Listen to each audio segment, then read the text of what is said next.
Imagine finally walking through your front door after a 20-year, just agonizingly brutal deployment overseas. Oh, man. That's a long time. Right, you're exhausted, you're traumatized, and you really just want to sleep in your own bed. Naturally.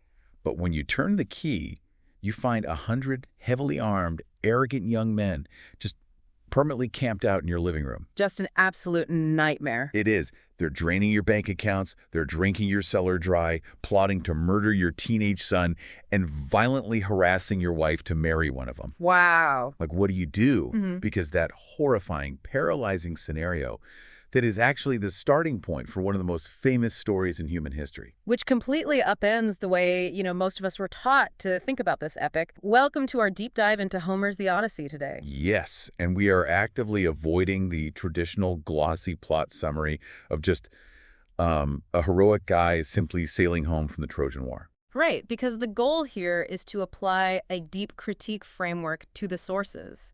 We're separating the information, so like the literal sequence of monsters and shipwrecks from the understanding. Exactly. We really want to expose why this text still matters and uncover the hidden, often unsettling ethical assumptions that are just baked into its foundations. Okay, let's unpack this because the primary Socratic lens we're using to dissect these characters is wonderfully straightforward, but it is ruthless. We're looking at needs versus wants. I love this framework. Right. When you put an ancient hero under that specific microscope, evaluating what they genuinely need to survive against what they desperately want for their own ego or status, the entire facade of traditional heroism just cracks wide open. It really does. The moral landscape of the ancient Mediterranean wasn't binary. I mean, it wasn't just good guys slaying evil dragons. It was incredibly murky. Very murky. And to navigate those murky waters, we first have to understand the turbulent world that birthed this text. This epic did not begin as a bound manuscript you could just pull off a library shelf. No, not at all. It emerged from hundreds of years of illiterate oral storytelling during the Greek Dark Ages. You'd have bards standing in smoky mead halls, singing these tales entirely from memory. Which is incredible to think about. Right. And to keep the rhythm going while they mentally composed the next scene, they relied on formulaic, repeatable phrases. So things like the famous rosy-fingered dawn or the wine-dark sea. Okay, let's unpack this mechanism real quick because the leap from oral performance to written text that changes everything. Huge shift. Yeah, it wasn't until the late 8th or 7th century BCE when the Greeks adapted the Phoenician alphabet that an individual or, a collective we refer to as Homer actually committed this massive story to papyrus. Right, they finally wrote it down. But the bards have been singing about a lost, mythical Bronze Age of glorious palaces, whereas the people finally writing it down were living in a completely different reality. Yeah, they were early colonizers. They were just starting to build ships, trade across the Mediterranean, and encounter strange new cultures. Exactly. So the epic is essentially a snapshot of a society in a state of massive transition and existential insecurity. Which is why, even if you haven't picked up this book since, like a high school English class, understanding its core conflicts gives you an incredible mirror for viewing modern leadership vacuums. Oh, absolutely. Societal norms, and just the extreme lengths humans will go to when their survival is on the line, because the crisis doesn't begin out on the chaotic ocean. No. It begins at home, in a society experiencing a total collapse of authority. Ithaca is in complete paralysis. Odysseus, the king, has been gone for 2 decades. 10 years fighting at Troy, and 10 years lost at sea. Just a massive leadership vacuum. And nature abhors a vacuum, right? Yeah. So into his empty throne room steps that mob of elite young men I mentioned earlier, the suitors. Right, the home invaders. Yeah. And Penelope, Odysseus' wife, is holding them off. But the suitors have figured out a way to weaponize the very fabric of Greek society against her. Yeah, they are exploiting the ancient Greek concept of xenia, which loosely translates to hospitality or guest friendship. Right. In the ancient Mediterranean world, there was no international law, there were no embassies, no wire transfers, and piracy was just rampant. It was incredibly dangerous. Exactly. If you traveled outside your immediate village, you were in mortal danger. So xenia was an essential survival network. It was a strict, almost sacred code of etiquette overseen by Zeus himself. Basically a divine law. Yeah, allowing traveling elites to find safe harbor, exchange gifts, and connect with strangers without resorting to violence. And the mechanism of xenia dictated that a host must feed and shelter a guest, and a guest must respect the host's property and, eventually leave. Eventually being the key word there. Right. But the suitors are completely warping that social contract. To put it in modern terms, it's like an extreme, nightmarish home invasion disguised as an extended, entitled Airbnb stay. That is a perfect analogy. Like, the guests claim the cultural right to be hosted, but they just refuse to check out. They are intentionally bankrupting the estate. They're slaughtering the family's livestock, drinking their wine. They're effectively staging a slow-motion coup. And applying our needs versus wants lens here makes the ethical failure glaringly obvious. Oh, yeah. The suitors wants their desire for social elevation, their gluttonous indulgence, their drive for patriarchal dominance over Penelope. Those wants are actively destroying the household's most fundamental needs. Yes. The estate needs food security, it needs physical safety, and a protected line of succession for Odysseus's young son, Telemachus. And poor Telemachus is trapped in this bureaucratic nightmare. He needs to protect his mother and his inheritance, but he lacks the physical maturity and the political alliances to forcefully eject 100 armed aristocrats from his living room. Right, he's just a kid, basically. Yeah, and the elders of the city just watch it happen. This social fabric is rotting because no one with any power feels responsible for upholding the foundational norms. It forces us to ask what happens to any community when its laws are weaponized by the elite to avoid accountability. But, the poem doesn't let us linger purely on this macro breakdown of society. It crosscuts. It shifts our focus from the besieged home to the wandering king. Moving from the collapse of hospitality in Ithaca to the brutal micro-ethical tests Odysseus faces as a stranger washing up on foreign shores. Right. And those tests out on the high seas are rarely as straightforward as a simple monster hunt. No, they're really not. Take the most famous encounter in the entire epic Polyphemus, the Cyclops. Oh, classic. The standard pop culture version is so simple.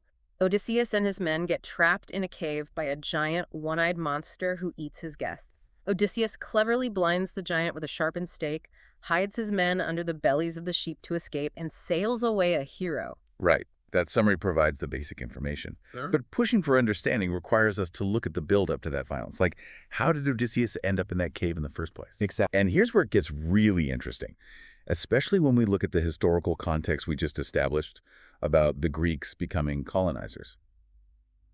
The way Odysseus describes the island of the Cyclops reads exactly like an 8th century real estate prospector scouting land to conquer. Yes. It's so blatant. He's standing on his ship, evaluating the agricultural potential of a foreign shore. He literally notes the well-watered meadows, he points out where you could grow great vines, and observes the flat land, perfect for plowing. And notice the ideological mechanism he uses to justify his infiltration. He explicitly labels the Cyclops as lawless and savage. Right. Because they don't build ships and they herd sheep instead of practicing row-based Greek-style agriculture.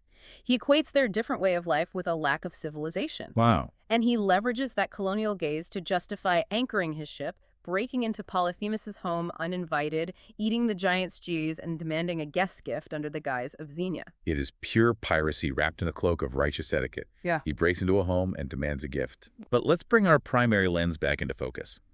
We can argue all day about whether Odysseus needed to blind the Cyclops to survive once the giant started eating his crew. The blinding was, a desperate survival mechanic. Yes. But what he does next, after they escape the cave and are rowing away, is purely driven by want. Yes, he is safely out of reach on the water, but he just cannot tolerate being anonymous. No, he can't. He stands on the deck and shouts his real name, his father's name, and his hometown back to the bleeding, screaming giant on the shore. Because he wants the credit. He is addicted to heroic glory.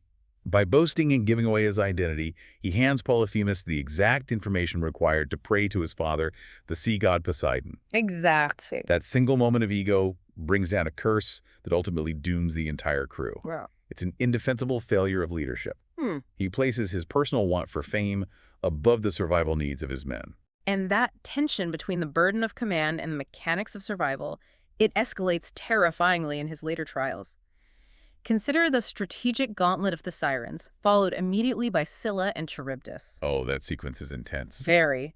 With the Sirens, he knows their song hypnotizes sailors, causing them to steer their ships into the rocks.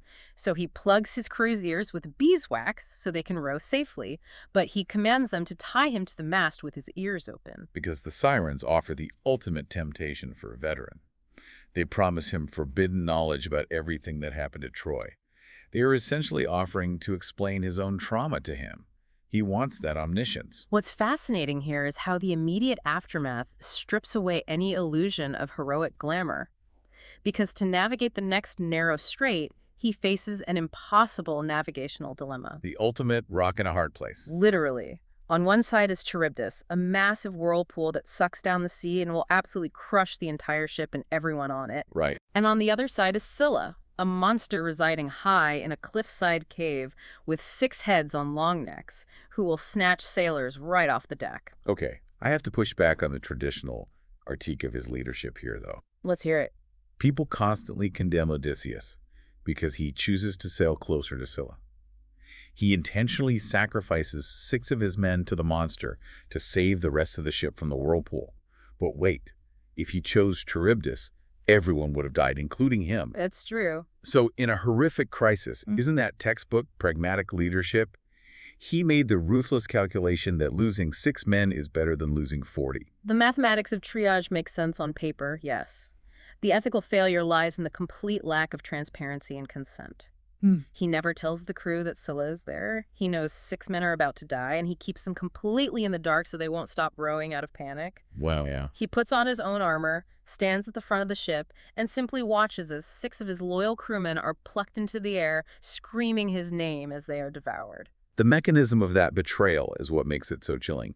He doesn't give them the agency to brace themselves. Right. He prioritizes the need to save the ship, but the poem forces us to look at the psychological toll of treating human beings as expendable resources. He calls their deaths the most pitiful thing he ever saw, acknowledging the immense moral burden of his decision. He is alive, but his authority is permanently stained by the blood of his crew. Which sets the stage for the most violent reckoning of all. We return to Ithaca, bringing this traumatized, ethically compromised survivor back to his overrun estate. But he doesn't march to the front door in his armor. He arrives disguised as an old, ragged beggar. The disguise serves a critical tactical purpose. I mean, he cannot fight 100 men head-on. The beggar persona allows him to conduct intelligence gathering within his own home. He's testing the loyalty of his servants, evaluating his son's maturity, and observing the sheer violent arrogance of the suitors firsthand. And the climax of this infiltration relies on a brilliantly orchestrated trap. Penelope, who is exhausted and pressured, finally agrees to a contest. She will marry the man who can string Odysseus's massively heavy hunting bow and shoot a single arrow through the small holes of 12 axe heads lined up in a row. And of course, the suitors lack the physical strength to even bend the bow. Right. So the disguised beggar asks for a turn. Amidst their mockery, he strings it effortlessly, makes the impossible shot, and then the trap springs. Let's break down how he actually pulls this off, because it is a masterclass in tactical mechanics. Before the contest, Odysseus had Telemachus quietly remove all the spears and shields from the walls of the dining hall. Smart. He had his loyal swineherd lock the courtyard gates, and he had the enslaved women lock the heavy wooden doors leading to the rest of the house. Cutting off all escape routes. Exactly. The suitors are trapped in an enclosed space, completely unarmed, while Odysseus, his son, and 2 servants stand at the only exit with bows and spears.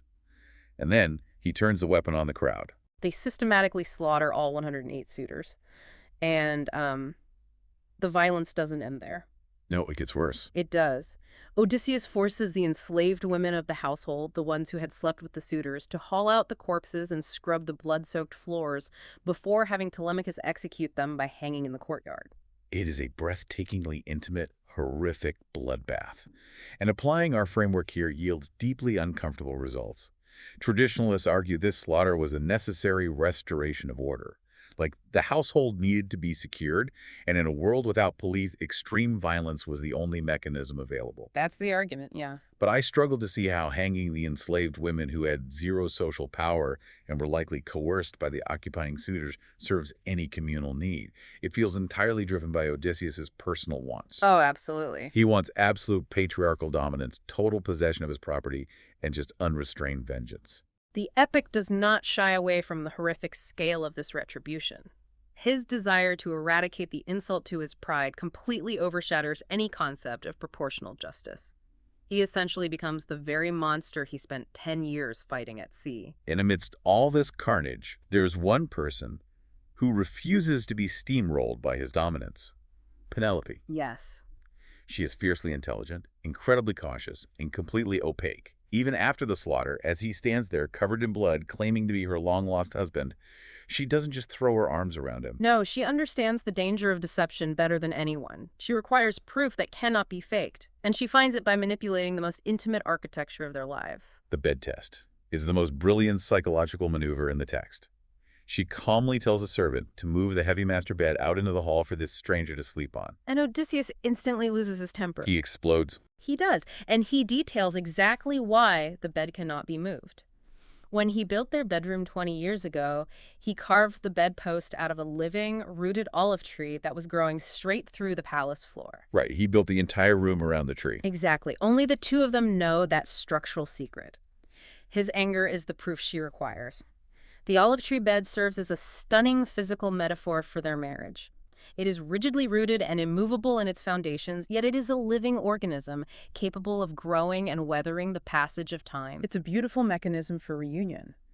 But our understanding of Penelope's brilliance, the visceral horror of the slaughter, and the colonial arrogance of the Cyclops encounter, all of it depends entirely on a massive filter standing between us and the ancient Greek text. Translation. Yes. Translation is never a neutral window pane. It is an active interpretation. The person holding the pen decides which words carry weight, and those choices dictate who is considered a fully realized human being in the narrative. Comparing the 19th century prose translation by Samuel Butler with the recent groundbreaking verse translation by Emily Wilson reveals staggering ideological differences. Let's look at the very first line of the epic. The poet asks the muse to introduce our hero. Samuel Butler translates the ancient Greek word polytropos as a man of many devices. Right. It sounds admiring, like a clever engineer or a resourceful Boy Scout. Emily Wilson translates that exact same word as, tell me about a complicated man. The psychological shift there is immense. Calling him complicated immediately signals to the modern reader that we are entering a zone of moral ambiguity. Exactly. It holds space for his tactical brilliance and his desperate survival instincts, but equally acknowledges his deceit, his massive ego, and his capacity for profound cruelty. And Wilson's translation completely re-engineers how we view gender and physical labor in the text. There's a highly specific moment right before the bow contest. Penelope goes to the storeroom to unlock the doors. Wilson translates the Greek to explicitly state that Penelope uses her muscular, firm hand to pick up the heavy bronze key. And for generations, traditional male translators softened that description. They used words like steady or fair to make her hands seem delicate and conventionally feminine. Like conforming to a Victorian ideal of royalty. Right. But Wilson respects the actual mechanics of Penelope's daily life. Penelope has spent 20 years vigorously operating a massive, heavy wooden loom to weave a shroud. Oh, that's all right. The physical mechanism of throwing a shuttle and beating the heavy threads requires immense upper body strength. Her hands would be muscular. Restoring that single adjective restores her physical competence. It acknowledges her labor. Wilson also makes highly deliberate choices regarding the Cyclops. She actively refuses to translate the Greek terminology into the English word savage. Because savage carries centuries of modern, anachronistic colonial baggage. Yes, it does. By removing a word so heavily tied to 18th and 19th century imperialism, Wilson strips away the modern justifications for Odysseus's violence. We are forced to look at Polyphemus not as a cartoonish native deserving of subjugation, but as a maimed, non-Greek individual whose home was invaded.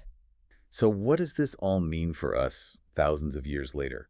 When we peel back the layers of oral history, brutal survival mechanics, and translation biases, we realize this epic isn't a fairy tale. No. It's a diagnostic tool for human behavior in a crisis. It demands that we ask uncomfortable questions about power. When a leadership vacuum opens up, who steps in to exploit the vulnerable? When our own security is threatened, do we offer hospitality or do we act like the Cyclops, consuming whoever washes up on our shores? And crucially, it forces us to interrogate how we glamorize violence. The next time you encounter a classic narrative or frankly a modern political conflict, you have to ask the Socratic question we applied today. Whose survival needs are genuinely being recognized and whose ego-driven wants are dictating the bloodshed? Because the epic itself refuses to grant its complicated hero a clean, triumphant ending. Even after Odysseus slaughters the suitors, cleanses his halls of blood, and reunites with his wife, he is not permitted to just sit by the fire. No. Which brings us to the final provocative thought we want to leave you with. While he was wandering, Odysseus traveled to the underworld, where the dead spirit of the prophet Tiresias gave him a horrifying glimpse of his future. A haunting prophecy. Yes, Tiresias prophesied that even after reclaiming his home, Odysseus is fated to leave it all behind again. He must take a heavy wooden oar from his ship, put it on his shoulder, and walk inland. He must keep walking away from the ocean until he reaches a society so remote, so isolated that they know absolutely nothing of the sea. They don't even use salt on their food. He will only know his journey is over when a stranger looks at the heavy oar on his shoulder and mistakes it for a winnowing fan, which is a simple farming tool used to toss grain in the wind to separate the wheat from the chaff. Only there, planting an instrument of the sea into the dirt of a peaceful farm, can he finally find rest. It leaves you wondering, does a soldier who has inflicted and survived such catastrophic violence ever truly come home? Or is the quest for peace destined to be a restless, endless march inland, trying to outrun the ghosts of the past? Because turning the key in your front door is easy. Figuring out how to live with the person who walked through it, that's where the real deep dive begins.